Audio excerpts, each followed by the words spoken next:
Yaoundé, la capitale et ses environs, entrent dans une nouvelle ère depuis la mise en service du projet PIPIS sur le fleuve Sanaga. L'ambitieux projet, fruit de la coopération Chine-Cameroun, vient répondre aux besoins cruciaux de la population d'accéder à l'eau potable. Les habitants des quartiers Olembe et de Santa Barbara dans le premier arrondissement ne dissimulent pas leur satisfaction. Je réside ici au camp Olembe et vraiment le président de la République a fait une merveille. Et vraiment la merveille est très grande, d'autant plus que jadis nous étions tapis dans l'ombre.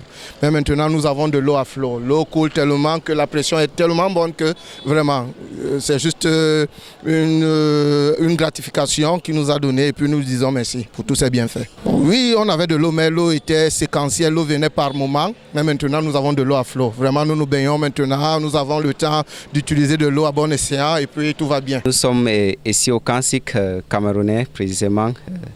Ça fait, je peux dire, une semaine maintenant. Les habitants sont très contents qu'il y a de l'eau chaque jour.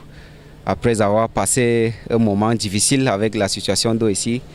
Et je peux dire, avant l'eau venait souvent 3 fois par semaine. Et même les 3 fois là, ça ne faisait pas toute la journée. Mais maintenant, on peut dire c'est là constamment et même pas seulement là constamment, et on a constaté que c'est très propre par rapport à ce qu'on avait avant. Et je peux vraiment remercier ce que le président a fait pour améliorer cette situation. Je tiens à ce moment pour remercier le gouvernement et le ministre de l'eau et de l'énergie au Cameroun pour cet engagement. Pour le moment, c'est un peu acceptable puisque depuis un bon bout de temps, on n'avait pas assez d'eau ici à Santa Barbara. Le robinet ne coulait pas, on souffrait beaucoup.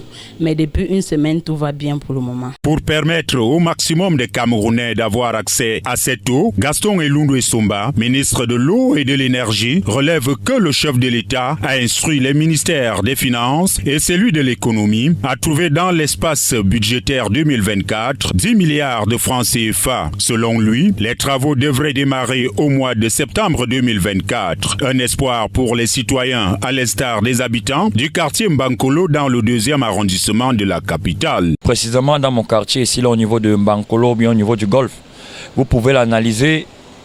Nous n'avons pas trop connu ces problèmes d'eau. Mais cependant, il y a eu une amélioration. D'abord, au niveau de la puissance de la projection de l'eau depuis un certain moment. Ça veut dire quoi?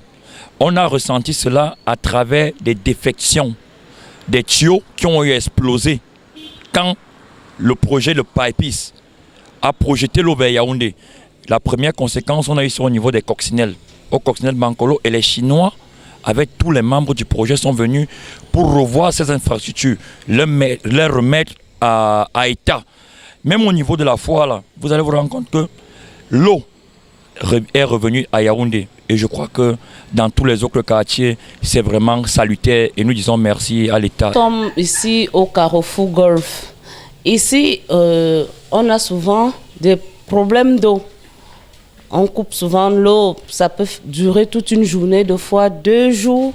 Mais l'eau revient. Oui. Là, depuis quelques jours, nous avons une amélioration. Même son de cloche au quartier Mimboman, où l'eau qui coule nécessite certes un traitement du fait de la tuyauterie, mais le précieux liquide est désormais disponible. Le problème de ici, c'est qu'on n'a pas d'eau potable. L'eau est devenue jaune. Quand nous on était à l'école, on nous disait que l'eau est incolore, sans saveur. Mais maintenant, l'eau a la couleur jaune. On n'arrive même pas à laver les habits blancs avec cette eau. Et on ne peut pas boire si on n'a pas de filtre.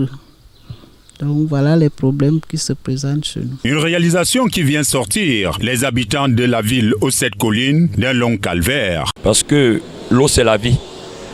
Et c'est un besoin élémentaire.